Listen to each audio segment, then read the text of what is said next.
Tsaraiko anareo androany, ity Angano mitondra ny lohateny hoe ilay rangatendan-kanina. Indray andro hono, misy rangahy lehibe iray izay nananjanaka maro, izay tena tendan-kanina tokoa.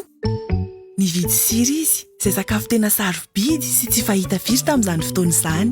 Izay nitontony atsokosoko no saroma tao anaty galibasy ary nafeniny teo ambony tolanam-baravarana.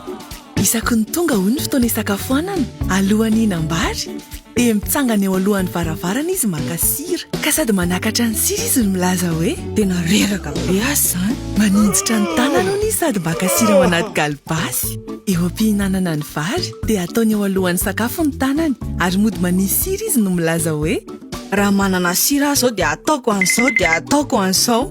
Averiny fandroany ilay fihetsika ary alatsany moramora ny sira mba hampatsiro ny sakafony. Tsy nisy nahalala ny hafetseny reto vady aman-janany fa nihevitra tokoa fa mody manisy sira ny sakafony ty raim-pianakaviany. Taty aoriana dia hita ny vady ny fitaka nataony. Indray andro ary raha lasa niasa tany ilay rangahy dia nesoriny ty vadiny ilay sira tao anaty galibasy ary nosoloany fasika. Ny hariva rehefa tonga ny fotoana fisakafoanana dia nandeha naka ny sira tony fanaony ty rangahy.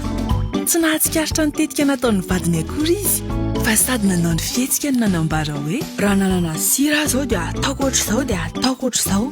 Vao nihinana nefa hono izy dia nikoritsana tao amin'ny nifiny ny fasika. Nijery ny vadiny izy, tezitra mafy ary nivazavaza hoe fa tsy afaka tsiponina tsara ve io vary io dia tsy misy fasika? Ny vary angano misy fasika. Hoe ty raha matoa vadiny, sao mba diso ianao? Tsy sanatry kosa angamba vovotsira lasaka tao anaty vary na koa vovoka avy amin'ny tafitrano? Tonga asainy ty rangatendan-kanina fa fantatry ny vadiny ny fitaka nataony ka nilaza ny marina izy.